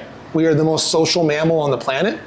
We are tribal. We are not meant to be alone. Like all the social data on this is super, super clear, right? And so when I'm in a community and other people are doing the same thing, I feel a lot more safety and security. If I am not in a community of investors, I am often not going to get positive feedback about investing. Does that make sense? Anybody got negative feedback when they talk about investing with people? Oh yeah. No one has ever heard anyone pointing out the risks and the dangers. Yeah, right? And so when I put myself in a community of like-minded people that are on the same journey as me, that are pro-social, right? That are cooperative, like I have better results. Because fear is different than like analyzing the risks of this. Fear is not a useful emotion, right? Caution is a useful emotion. Fear is not useful. It clouds my judgment, Because when it comes down to it is you should not buy assets if you're losing sleep over them at night, right, Paul? Right. Yeah, if you and the wife are fighting at night over the asset you bought, you probably shouldn't have bought the asset. Like, I'm not the one that has to lose sleep. If you're uncomfortable with this thing, then you should buy something that you're comfortable with and that you understand. Does that make sense? Like, and when I do that, I have better results, right? I'm doing something that I enjoy. I want to do it more. The reason why I like a community like this, why we have a community, it's a high trust community. Why we ask you to be vulnerable, we ask you to open up. You know who doesn't like being vulnerable and opening up? Sociopaths. Right? Sociopaths get up here and they talk about themselves, they show off their watch, like you can fake status to take advantage of people and be a sociopath. We all know this, right? Wolf of Wall Pickett, like we know what this is. I can't fake vulnerability, humility, connection. And so when I'm in a high trust environment, there's lots of other people here that would look at deals with you, who are your peers. Tracy, would you look at a deal with somebody? Would you give them your 2 cents? Yeah. Yeah. Would you give them your feedback on the contractors you used? Yeah. And Tracy's not like a guru, right? But she owns a duplex and she's used some people and she's in the trades, so she's got some experience, right?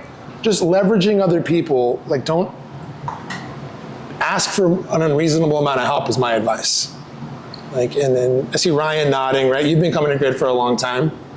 Yeah. Has that been your experience? Like, great. Yeah, networking, knowledge base, everything like that. Yeah. Although I'll be honest, I have the same issue with asking for that.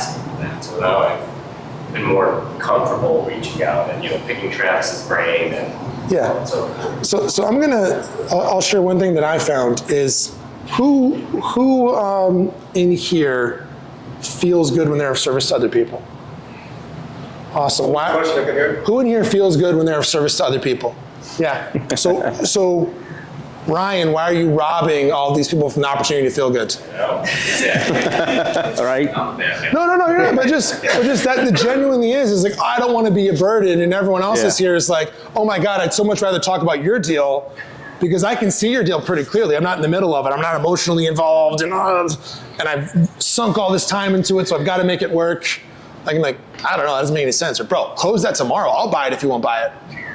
Right? And so I just started leveraging people. Like this is That's why I'm on a team. That's why I'm in groups. Like everything that I do is based on community, and every level of this industry, that's like the single biggest thing is like people are looking for community and other people to do so. And then Travis, bad advice is the last. It's out there. Yes, you hear a lot of bad advice. Yes, it happens.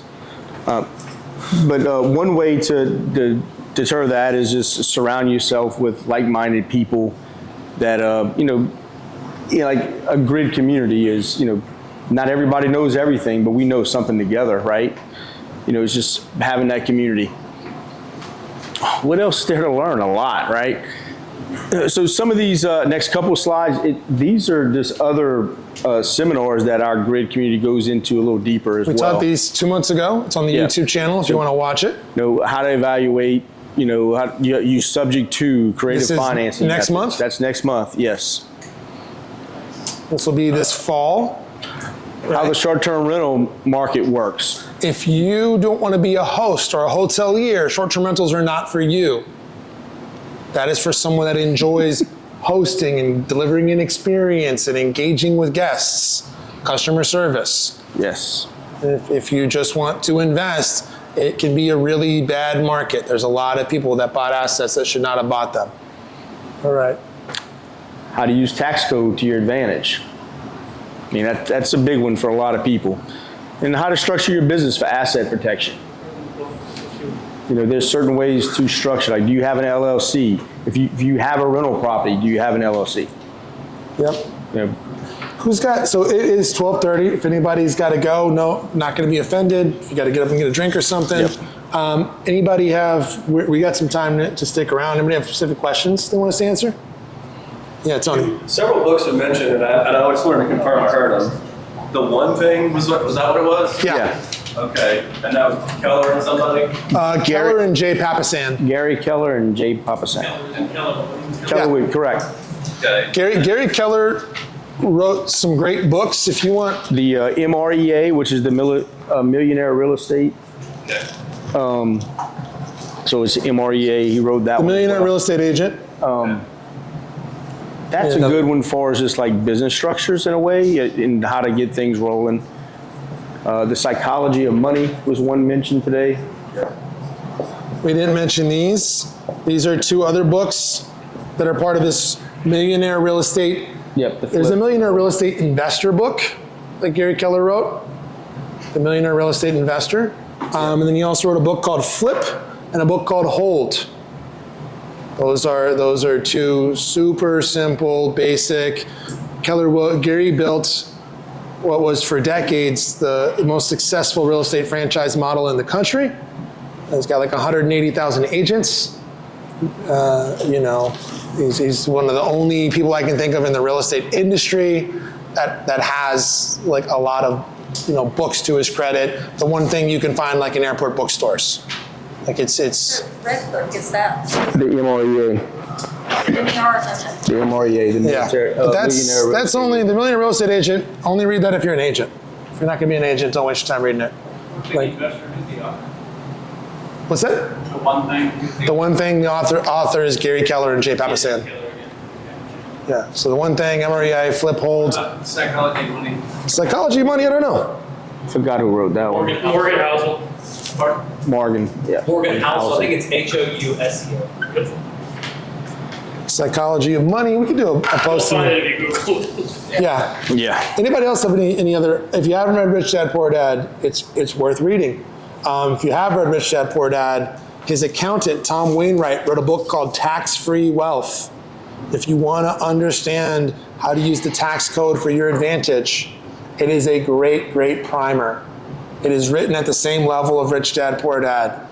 You're gonna like it because you're gonna be like, I've heard this 7 times before in this book, but that's okay. Like it will actually stick with you, and it'll explain things like depreciation and cost segregation and the Augusta rule and paying your children as employees and leveraging your retirement accounts. Like it's a very good overview.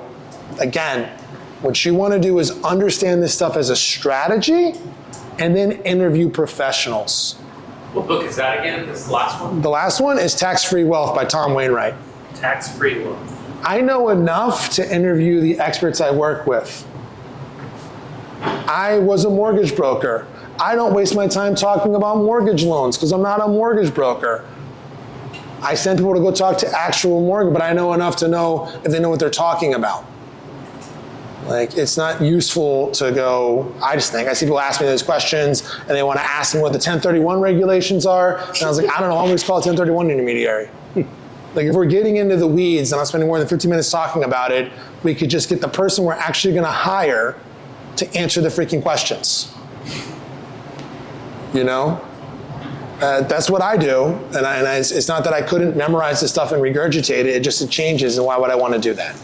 It's a waste of time because we're eventually going to have to hire a professional for some of these things. So like, I want to hire an accountant, I would ask an accountant, and even then, like, Adam, what kind of accounting do you do? Yeah, I'm not a tax account, people. I mean, no taxes. I'm a CPA, but yeah. I'm not going to do your taxes. Yeah, but also like, so CPA, but also that doesn't mean like, so the person that does the taxes and the auditor may not be the same person as like your financial real estate tax strategist who's like an architect of the strategy you're using. They're different. You want to go to the right people to answer those questions. Great.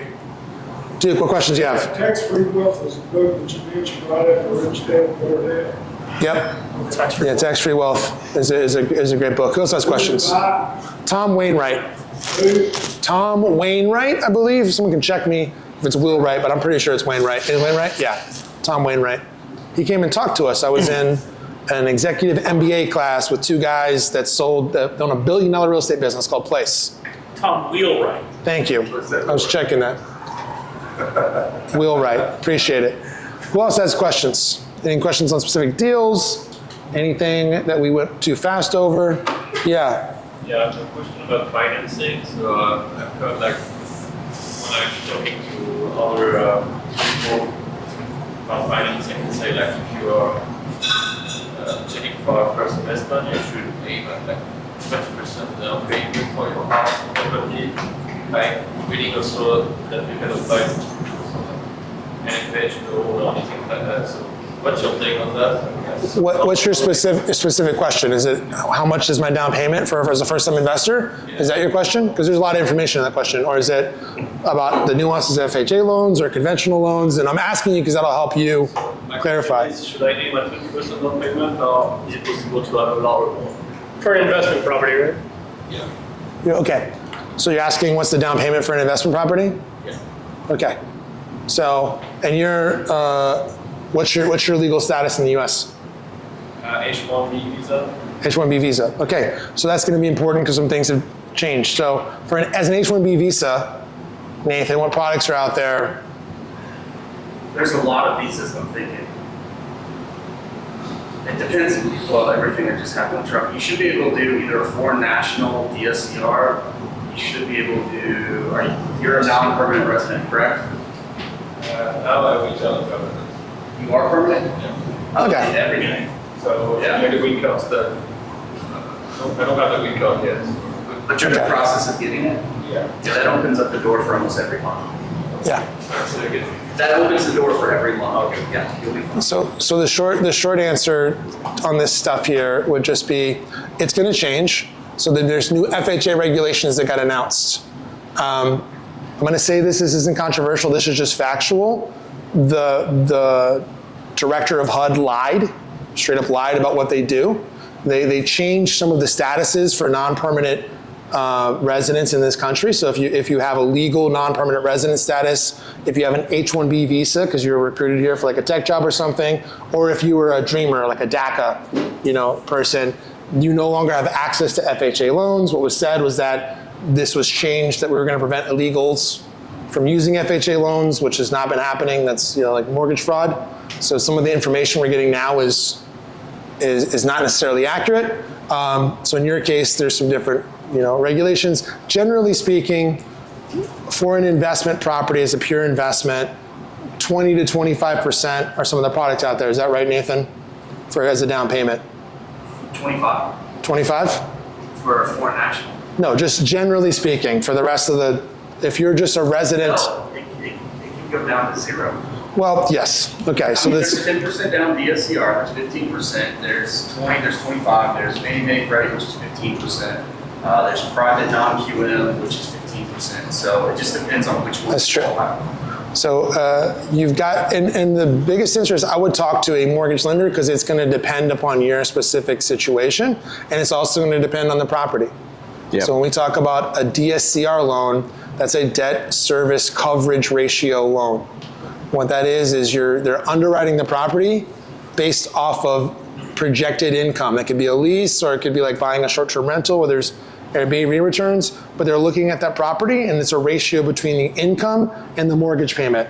And that's how they're underwriting that deal rather than underwriting it off your individual capacity to pay it. There's advantages and disadvantages to going FHA or conventional. They're going to vary, when it comes to like mortgage insurance and some other things with the property. So again, you want to talk to like a professional that's giving you specific advice instead of trying to figure out rate guidelines by yourself, because it always comes down to 10 minutes into the conversation, the answer is, it depends. And then I'm sending you to talk to a lender because it depends. Like, and it's going to change once your green card's approved, and then that will also change. Yes. I forgot. Okay. So you had a question in the back? So can you repeat the different options for the book that you just mentioned? Which one? Okay. Oh, there's. What was the question? You mentioned that really too fast. You said, Sorry. It's okay. So if you, true investment loans, Fannie Freddie is 15% down. Non-qualified mortgage is as little as 15% down. DSCR is as little as 15% down. DSCR, I'll just say different type of DSCR is as little as 10% down. So those are your private money is as little as 0. So what would that be, the private? That is anything. That is, you want to go do a property and I'm going to hold the mortgage. Or if you do a fix and flip, they put the closing cost down payment wrapped into the mortgage, and then you pay interest on it. So We just did a whole session last month on private lending for an hour and a half, but private lending is just anybody can hold a note. You can engage in a mortgage with anybody. If it's commercial, it's basically unregulated. You can't really do private money on a first-time residence because primary residences have all sorts of legal protections built into them to protect borrowers, like compliance regulations. But if I'm engaging with you in a commercial transaction and I'm lending you money on an investment, I can privately lend to you. So there's private lenders out there that will lend to you. Typically what we're looking at is they're lending off of the after repair value on something. And so for our example before, when we could buy it at 100K, and it was $145,000 after our renovations, that might be a deal where I walk in with no money out of pocket because I got such an amazing deal. They're like, yeah, cool. Wow, you're buying this for 100 and the ARV is 250. Yeah, sure. You don't need to bring any down payment, but typically that might be dependent upon your relationship with that private lender. They might have done some transactions with you or see a track record or some references or something like that. They may still want you to have some skin in the game the first time you engage with them. And we just went really deep on this for an hour and a half a couple weeks ago. It's on YouTube. It's on YouTube? Yes. All of them are streamed on YouTube. They're up there on our YouTube channel. Under Grid Knoxville? YouTube.com, Grid Investor, and the playlist is Grid Knoxville. Yes. So the question I remembered, it may be more for Nathan, under the DSCR, do you already have to have a confirmed lease agreement, or is it based on projected lease amount? That's a Nathan question. It just depends on the property. You can underwrite DSCR so many different ways. No DSCR lender out there will take a lease on purchase except yours truly. And then you can do projections, you can do Airbnb, you can do, there's 8 different ways to underwrite DSCR loans. It's just whichever one is best for you. Most lenders get that wrong. They order multiple, you have to use the worst. Always figure out what's the best beforehand. Yep. Who else has any questions? Shane. If you pay PMI, do you raise it 10% or less, or how would that work? So the question for everybody is, do you have to pay PMI? PMI is private mortgage insurance. Private mortgage insurance is a premium that I pay to insure my borrower in the case that I default.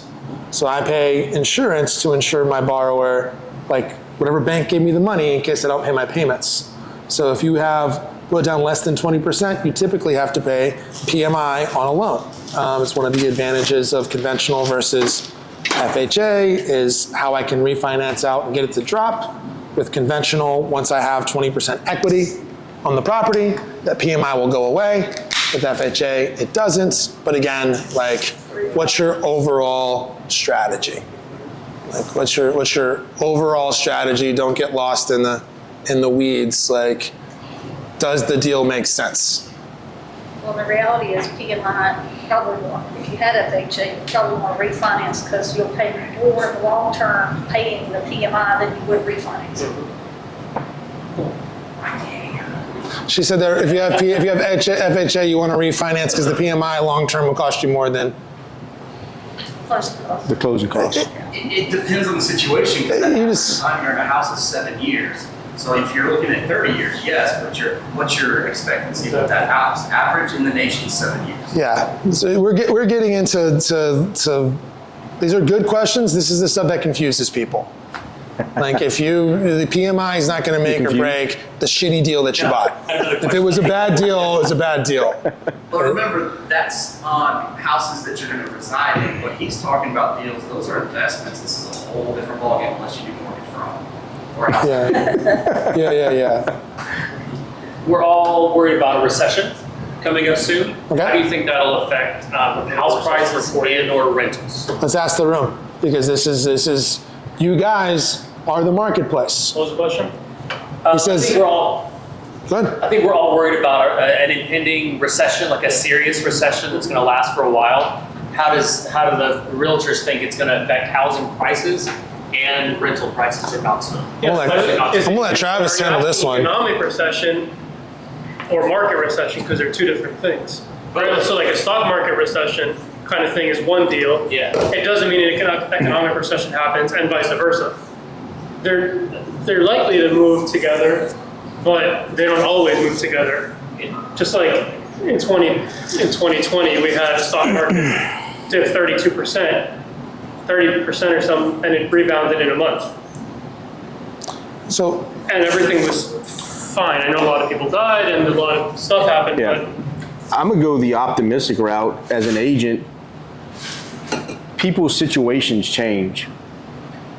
So it doesn't matter what the market's doing. If you're getting divorced, you're getting divorced. You're gonna need a place to live, right?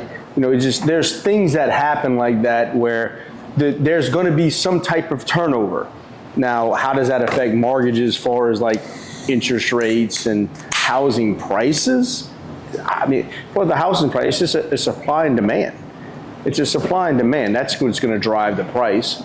Over here, people are still moving, so demand's high. Our prices are staying up. Yes, sir. If I can interject, Justin covered this first when he said you're going to react with what you've been through. I can't remember, it's the mindset. That was from the psychology of money. Yes, but there's only been 2 recessions in which houses plummeted or decreased. In all recessions, that was the Great Depression and that was the 2008. 2008, we're not going to get into it. It's nothing like today. There's so many factors. So I'm not worried. I'm actually excited if the recession does happen. First-time home buyers and other people that focus on the noise are not going to be buying.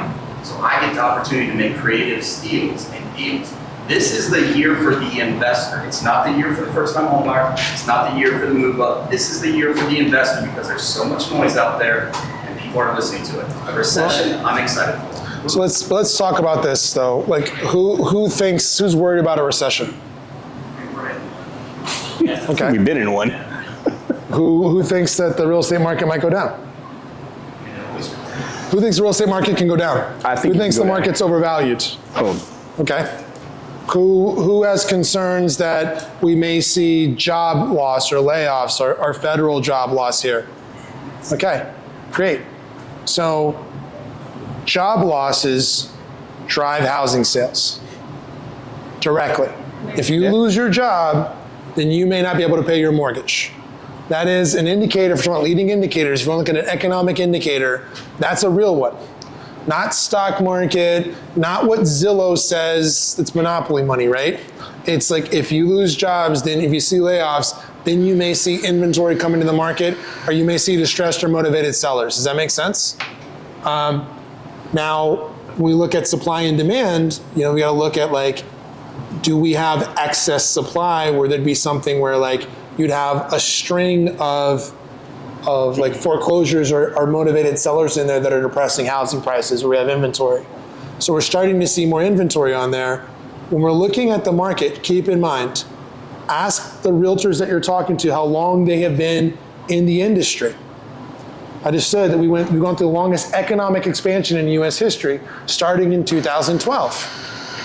The majority of agents you talk to have maybe been in the market for maybe 6 years. How long have you been an agent for, Travis, when you started? 2009. 2009, so Travis has been here for a minute, right? But if you just started here in 2018 or 2020, you have never sold in a market that had a normal amount of supply. In Knoxville in 2019, we had, let's talk about what supply is. Supply is, there's 500 houses on the market, 100 houses sell this month. We have 5 months of supply at the rate houses are selling. Does that make sense? If everybody stopped listing at 100 houses a month, we would sell through all of the inventory in the market in 5 months. So we have 5 months of supply. What economists tell us is if we have 6 months of supply, that's an indicator there's an equal amount of buyers and sellers in the market, right? Now that's also going to change based on price point. What you're going to find sometimes is even here, even during COVID when everything was go, go, go, above $1 million, you would sometimes have 6 to 8 months of supply sitting on the market relative to the number of buyers that were buying. But going back to 2019, we had January 2019, we have 1.9 months of inventory on the market. Before COVID happens, before there's PPE, before there's like people moving everywhere because their jobs are virtual, we had 1.9 months of inventory in the market. We had 9% appreciation. So Knoxville was in a record market. That was the second year in a row we had a record real estate market. So we were in a record real estate market since 2018. So if we have a correction or if you see prices drop or something, I would just kind of keep in mind, it's unfortunate if you bought maybe in 2023. Again, how many people had 100K or more in their house? Okay, so if equity dropped 5%, does it really affect you? Is anybody upside down if equity drops 5%? If it drops 10%, are you affected? Are you still good? Mm-hmm. So that's what those are the things I just would look at, like in terms of where the inventory might come from, like what might make a recession drive, like affect housing. It'd be layoffs and recessions. And I'd say one of the things to keep in mind that is different is I always pointed to this area of like, we have a lot of federal employment. Like we have this sweet spot where we're like libertarian and conservative and small government, except for like the huge amount of federal dollars that subsidize the area. Let's go, that are pumping through. Like they kind of like let us have these policies and they seem to work because we've got like stability where we have tons of federal employment and all the national labs in Oak Ridge. TVA is a big employer. We got the Air National Guard. We also have like them spending on manufacturing spending here. Like, you got Denso, you have like a lot of like, so you have some big stable employers. If they started doing mass layoffs, or again, like I have no idea, like if tariffs are 100%, like we could see some crazy things happen that none of us can predict, right? Like, so I don't know. I don't think anyone has an answer. Like the last week told me, I know nothing. I don't know if anyone had on their bingo card, we're gonna apply these tariffs with that formula, and then China's gonna start dumping, like all of that happening in a single week. I don't think anyone has any sort of answers or a model for that I've seen. Like, I also feel like if somebody says they have the answers, you should probably run. Yeah, but is anyone else disagree? You guys read a lot of stuff. I just think like, I've seen some people that had like, focused on one aspect, all of those things happening at once. I don't think anyone had like great predictions of like what's gonna happen. I wouldn't panic. I think there's opportunities, but you should be buying real estate based on a long-term investing strategy. If you're buying real estate because it's going to go up 10, you are a speculator, you are not an investor. There are a lot of speculators over the last 5 years. There are a lot of people yes. Okay. And there are people that are teaching that are speculators. Are their experiences as speculators? Like, Corey has we tell that story about that house he bought on Hannah. If you come watch, it's this house Corey bought, and he went double his budget, and he lost the market saved his ass because it went up. but he bought it super cheap, but it also appreciated enough, and he works in real estate and the market was hot, so he had the ability to go out and generate an extra $60,000 to dump into the property to finish it, and then ride it, and then there's enough income in there to eventually to refinance it twice. The market saved that. He still would have pulled it off, but he wouldn't be cash flow positive. He would have been maybe neutral. We're a little over. If anyone's got to go, I don't want to keep you, but if you got any questions, you want to talk through deals. Yep, now welcome to hang out, talk. Can I ask one more question? Network. I do need to go. One more question before I go. You mentioned this during the last thing. This guy said something about selling himself some property out of his business, and then you came back with mortgage fraud is a problem. I didn't quite understand what happened there, why you said that. Do you remember that interaction? Because he just basically talked about selling to himself, and I don't understand what he did wrong or what you were warning against. Are you talking about private money? Yeah, I was hearing that one, and then some guy spoke up. Because you looked at me and I said it's mortgage fraud. No, it was something to do with having the business, buy the business, and then selling it back to yourself, and it's called a dirty title, right? You can't hide it. Something tax evasion. Yeah. His business bought his book? That's why I didn't follow. I was just making a declarative statement of mortgage fraud is an issue. Right. Just like calling the do not call list is an issue. Right. Just like there's lots of things people tell you, just like code enforcement is an issue. Investors often skirt around all kinds of things. It doesn't mean that you won't run right into the thresher. Sure. That's all. Okay. Yeah. Also, some of these. Like that. Yeah, I don't know. Some of these things are people are getting really cute. You want me in there? I'll get in there. I agree. People are getting smarter to catch it. So, it's just a question of everyone says you'll never get caught because there's just too many people that do it, so do it. Right. I'm not. Thank you. You can be in it, come on. Sure. I was running out. Like, some of you guys, we know.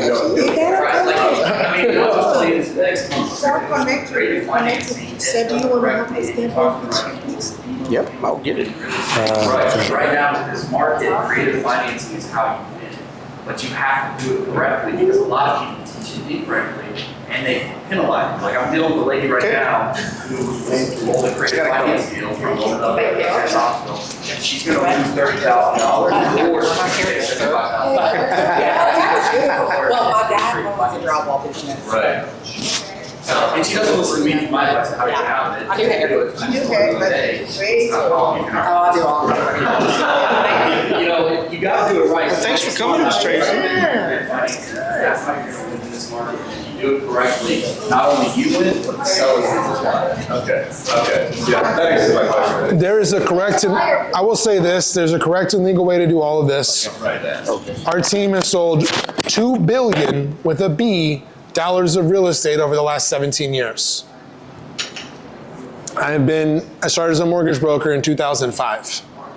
So I just check and verify, where we're getting advice from. And so when we talk about how to do novations or subject twos, or there's a way to do it legally that benefits everybody.